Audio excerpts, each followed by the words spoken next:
Assalamualaikum warahmatullahi wabarakatuh. Waalaikumsalam warahmatullahi Waalaikumsalam wabarakatuh. warahmatullahi wabarakatuh. Baik, terima kasih. Pada kesempatan siang hari ini, kami dari kelompok 2 SIP 1 akan mempresentasikan hasil dari kerja kelompok kami yang berjudul Sistem Rangka dengan mata kuliah Anatomi Fisiologi Manusia, dosen pengampu Ibu Rizky Nispiramdini Magister Sains, program studi D3 Farmasi, Akademi Farmasi Cendekia Parmahusada, tahun akademik 2024-2025. Anggota kelompok kami, yaitu yang pertama ada Diva Alpista, kemudian ada Nida, ada Nurul, kemudian ada Reina, kemudian ada Selira, ada Septiana, kemudian ada Anissa Sahara, kemudian ada Desi Elia, dan saya sendiri Eni Maria, kemudian ada Via Salmania, dan berikutnya ada Retno Sulistiawati.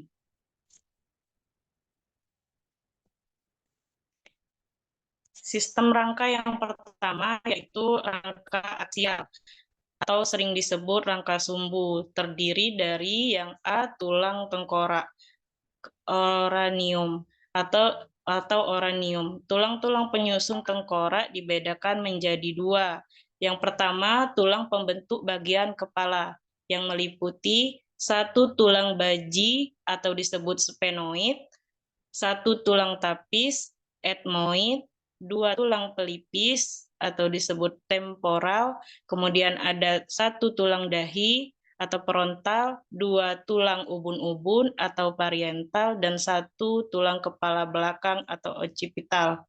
Kemudian materi selanjutnya akan dilanjutkan oleh presentator yang bertugas. Silakan. Yang kedua ada tulang penyusun wajah yang meliputi dua tulang rahang atas atau maksila, satu tulang rahang bawah atau mandibula, dua tulang pipi atau zygomaticus, dua tulang langit-langit atau platinum, dua tulang hidung atau nasal, satu tulang mata bajak atau vomer, dua tulang mata air atau lakrimal, dua tulang kerang hidung bawah atau concha nasalil inferior.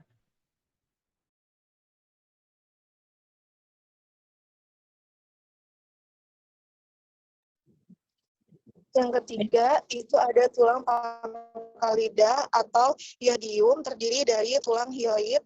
Yang kedua ada laring atau kotak suara.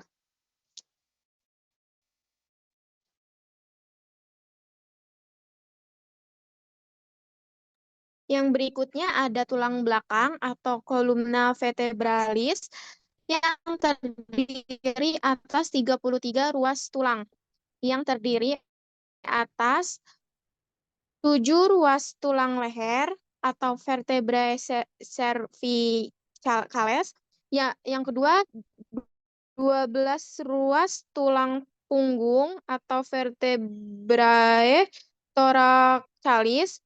Yang ketiga ada 5 ruas tulang pinggang atau vertebrae lumbalis.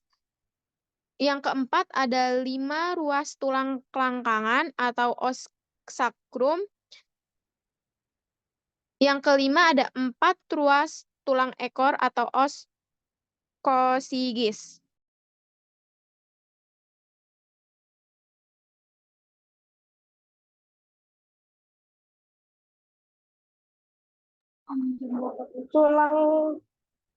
Tulang leher memiliki penamaan khusus, yaitu yang pertama tulang atlas, yang kedua tulang aksis, yang ketiga tulang vertebrata prominens.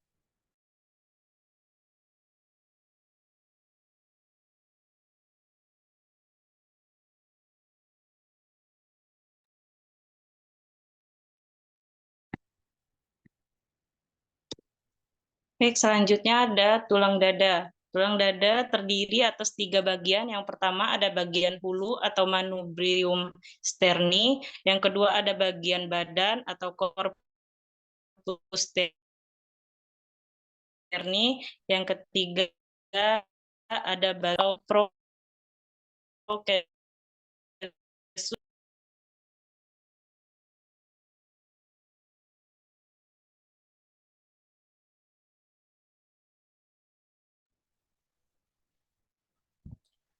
Selanjutnya ada tulang rusuk atau kosta terdiri atas 3 bagian yaitu 7 pasang tulang rusuk sejati atau kosta vera, 3 pasang tulang rusuk palsu atau kosta spuria, 2 pasang tulang rusuk melayang atau kosta fluctuans.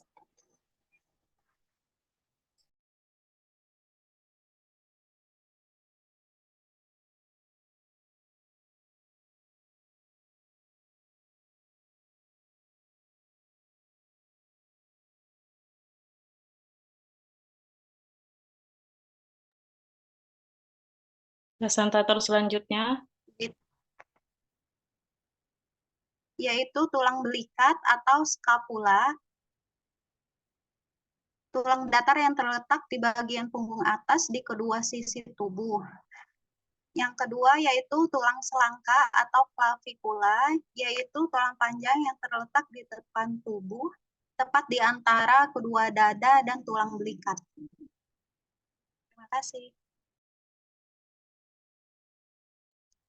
Selanjutnya tulang panggul, terdiri atas tulang usus, ileum, yang kedua tulang duduk, isium, yang ketiga tulang kemaluan, pubis.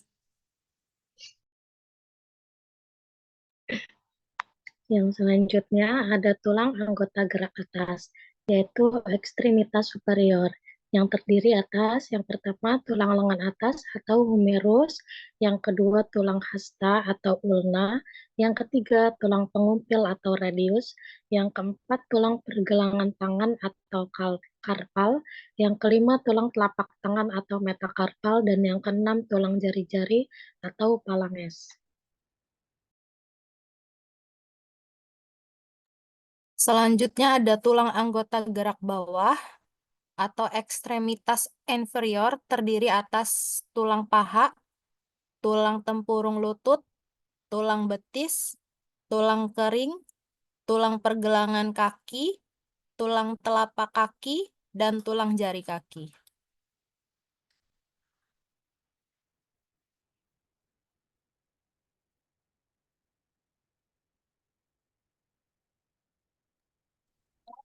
Baik, sekian dari kami. Terima kasih. Kami akan membuka sesi pertanyaan. Bagi teman-teman yang ingin bertanya, kami persilahkan. Izin bertanya, Kak. Ya, Kak, silakan. Apa peran sumsum tulang dalam sistem rangka? Bisa diulangi, Kak? Apa peran sumsum tulang dalam sistem rangka? Baik, sebentar ya, Kak. Terima kasih. Silakan yang ingin bertanya selanjutnya. Izin bertanya, Kak. Ya, silakan. Kak, kalau misalnya kita udah patah tulang nih, cara penyembuhannya itu gimana? Penyembuhan patah tulang. Ya, Oke. Tulang apa, Kak?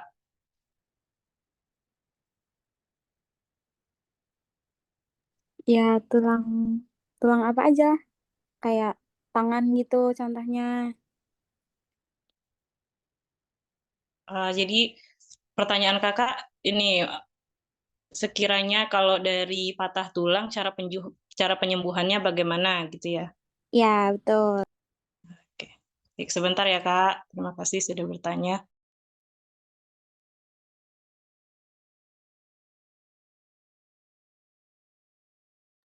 Baik, izin menjawab dari pertanyaan pertama, yaitu peran sumsum tulang bagi sistem rangka. Sumsum tulang adalah jaringan spons yang terdapat di bagian tengah tulang panjang dan inti tulang yang berperan dalam sistem rangka manusia. Yaitu fungsinya, sumsum tulang itu menghasilkan sel darah dan menyimpan lemak, serta mengandung sel induk. Gimanakah dengan jawabannya? Sudah cukup, Kak. Terima kasih. Ya, sama-sama. Baik, izin menjawab pertanyaan dari Kak Rosa. Bagaimana proses penyembuhan tulang setelah patah? Proses penyembuhan tulang melibatkan beberapa tahap. Peradangan awal, pembentukan kalus atau tulang lunak, pembentukan kalus keras, dan remodeling. Penyempurnaan bentuk dan kekuatan tulang. Bagaimana, Kak? Apakah sudah jelas? Ya, sudah jelas. Baik, terima kasih. Selanjutnya kami akan melanjutkan materi berikutnya.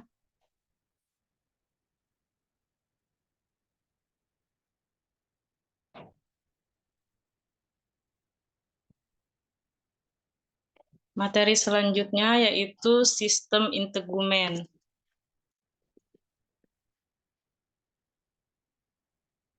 Untuk presentator yang bertugas dipersilahkan.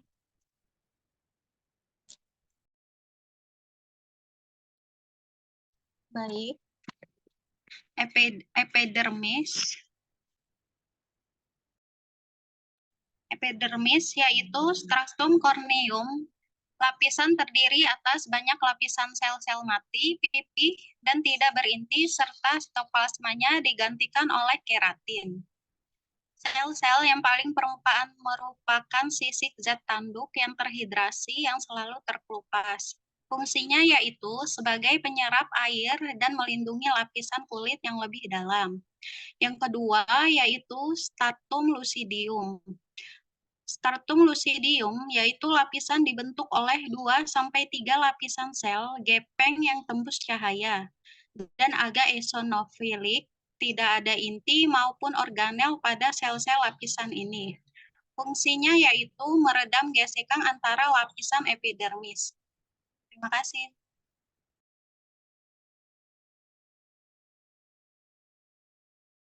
Yang ketiga itu ada stratum granulosum, lapisan yang terdiri atas 2 atau hingga lapisan sel gepeng yang di dalamnya mengandung banyak granul basofilik yang disebut dengan granul keratohyalin yang berfungsi membentuk sel-sel pelindung kulit.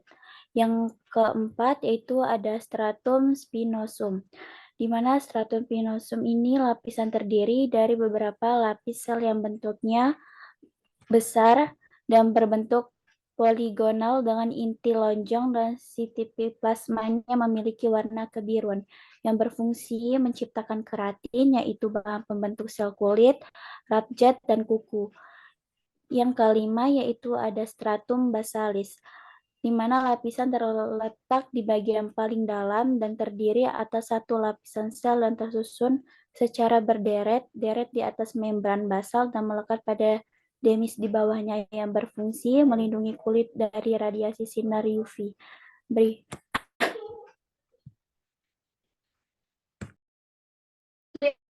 Yang berikutnya yaitu stratum papillaris. Lapisan atas dermis yang tipis dan tersusun dari jaringan ikat longgar. Lapisan ini ditandai dengan adanya papila dermis, yang jumlahnya bervariasi tergantung tekanan pada kulit. Fungsinya adalah mengatur suhu kulit dan menyediakan nutrisi ke epidermis. Yang selanjutnya ada stratum reticularis. Lapisan atas dermis yang tipis dan tersusun dari jaringan ikat longgar. Lapisan ini ditandai dengan adanya papila dermis yang jumlahnya bervariasi tergantung tekanan pada kulit. Fungsinya adalah memberikan elastisitas dan kekuatan pada kulit yang terkandung di dalam kolagen, yang berperan sebagai protein utama yang memberikan struktur pada kulit dan jaringan ikat.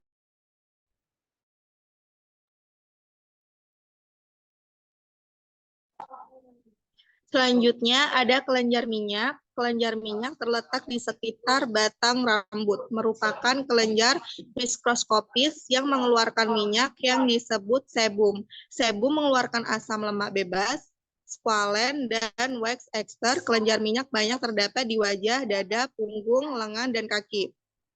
Fungsinya menghasilkan minyak yang berguna melemaskan rambut serta kulit supaya tidak kering. Selanjutnya ada kelenjar keringat. Kelenjar keringat memiliki bentuk seperti tabung yang memanjang dan melingkar. Memiliki salurannya sebesar 0,0 mm sampai 0,08 mm dan terletak di lapisan superficial subkutis di sekitar adiposit, pembuluh darah, dan saraf. Fungsinya mengatur suhu tubuh, membuang limbah tubuh, melembabkan kulit, dan berkontribusi pada penyembuhan luka.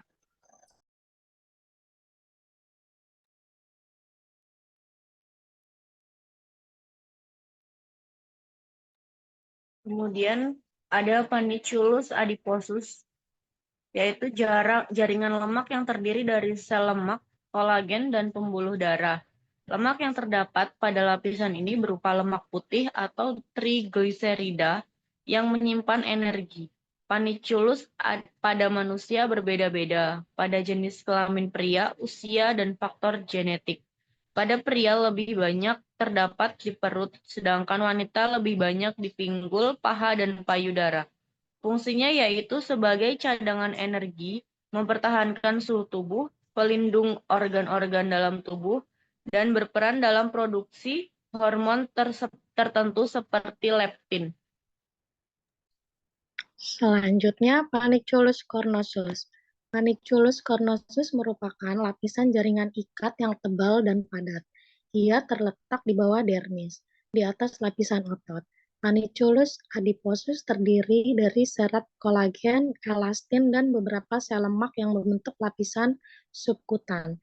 Selain itu, terdapat juga pembuluh darah dan saraf yang berfungsi untuk memberi suplai oksigen dan nutrisi ke jaringan kulit.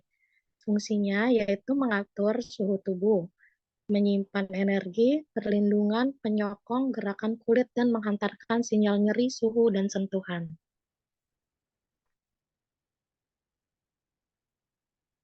Selanjutnya ada defasia. Defasia adalah jaringan ikat padat yang lebih tebal dan lebih kuat dibandingkan dengan jaringan fasia superficial atau yang lebih dangkal.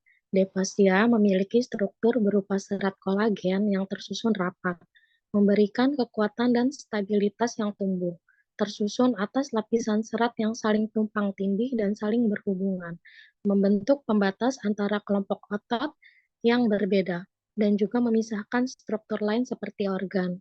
Fungsinya melindungi otot, tulang, dan struktur lain dari cedera, membantu mengatur gerakan otot dan sendi, mengurangi gesekan antara otot dan tulang, membantu mengatur tekanan darah dan limfa, mengandung reseptor yang mendeteksi perubahan tekanan, suhu, dan nyeri, juga membantu mengatur aliran darah ke otot dan menopang struktur tubuh seperti otot dan tulang.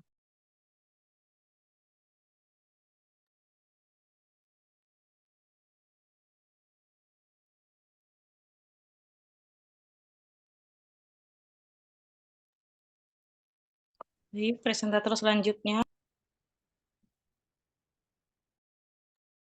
Selanjutnya ada sel keratin, yaitu terdiri dari lapisan-lapisan yang mengandung keratin, membentuk filamen yang padat dan kuat, memberikan perlindungan mekanis pada kulit, rambut, dan kuku. Sel keratin ditemukan terutama di lapisan epidermis atau lapisan luar kulit yang terpapar ke lingkungan luar.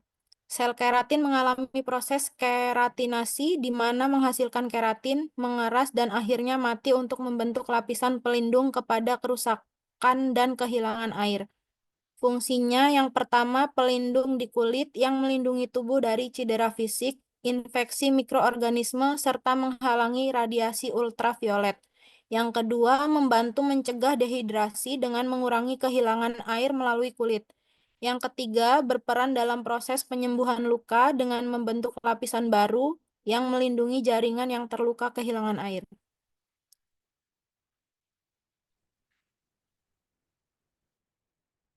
Selanjutnya yaitu sel melanosit. Sel melanosit berbentuk dendritik dan berwarna gelap.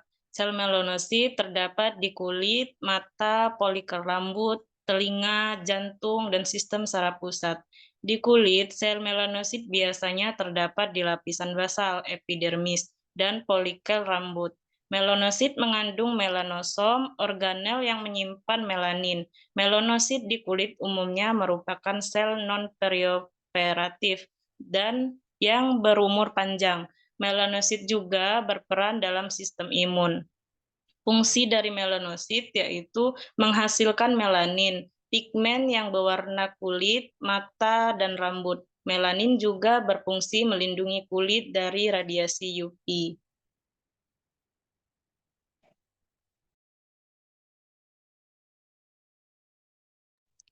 Selanjutnya, sel Langerhans. Sel Langerhans memiliki bentuk dendritik atau bercabang dan ditemukan di lapisan spinosum dari epidermis. Sel Langerhans memiliki reseptor untuk mengenali patogen seperti bakteri, virus, atau jamur. Sel Langerhans juga memiliki ekspresi penanda molekul seperti CD1A dan Langerin digunakan untuk membedakan mereka dari sel lain dalam tubuh. Fungsi sel Langerhans: 1. Mengenai dan menangkap antigen. 2. Memproses dan menyajikan fragmen antigen ke sel T di kelenjar getah bening. 3. Membantu mencegah reaksi berlebihan terhadap zat asing atau komponen tubuh sendiri atau autoimun. Yang ketiga, keempat, sel Langerhans berperan dalam pembentukan memori imun yang memungkinkan tubuh mengenali dan melawan patogen serupa.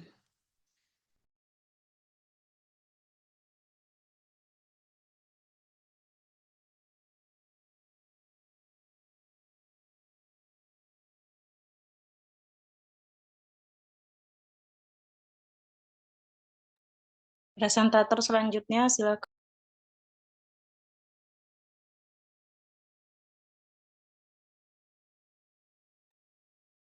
Baik, selanjutnya sel Merkel. Sel Merkel adalah mekanoreseptor berbentuk oval yang terletak di lapisan epidermis basal kulit. Sel Merkel banyak terdapat di kulit yang sangat sensitif, seperti ujung jari manusia. Sel Merkel membuat kontak sinaptik yang dengan serabut, saraf efferon, dan somatosensori. Fungsinya: yang pertama, melindungi tubuh dari infeksi dan sinar UV. Yang kedua, mengurangi kehilangan air. Yang ketiga, menyimpan lemak, air, glukosa, dan vitamin D. Yang keempat, membantu mendukung sistem kekebalan tubuh. Yang kelima, membantu mengatur suhu tubuh. Dan yang keenam, membuang produk limbah. Baik, terima kasih. Sekian dari kami. Kami membuka sesi tanya-jawab. Ingin izin bertanya, Kak. Sama, silahkan.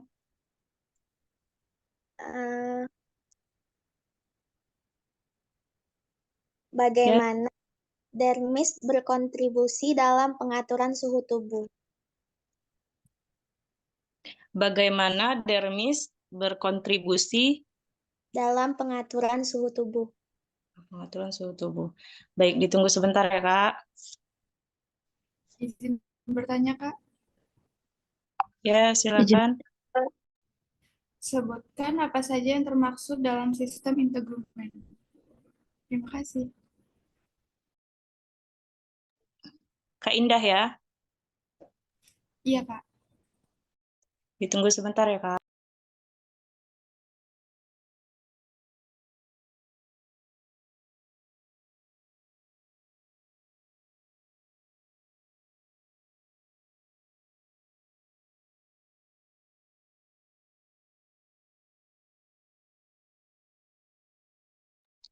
Izin menjawab, bagaimana dermis membantu mengatur suhu tubuh, yaitu ketika suhu tubuh meningkat, kelenjar keringat di dermis akan mengeluarkan keringat. Saat keringat menguap, tubuh akan menjadi dingin. Cukup, Kak. Cukup, Kak. Terima kasih.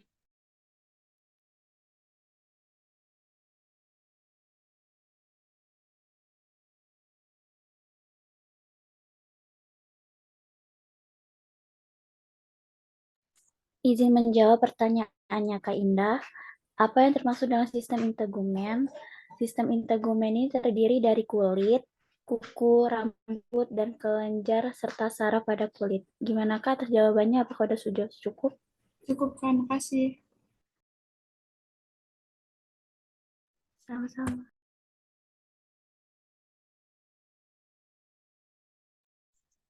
Baik, sekian dari presentasi kami. Apabila ada kesalahan kami mohon maaf. Kami dari kelompok 2 mohon undur diri, kami akhiri. Wassalamualaikum warahmatullahi wabarakatuh. Waalaikumsalam. Waalaikumsalam warahmatullahi wabarakatuh.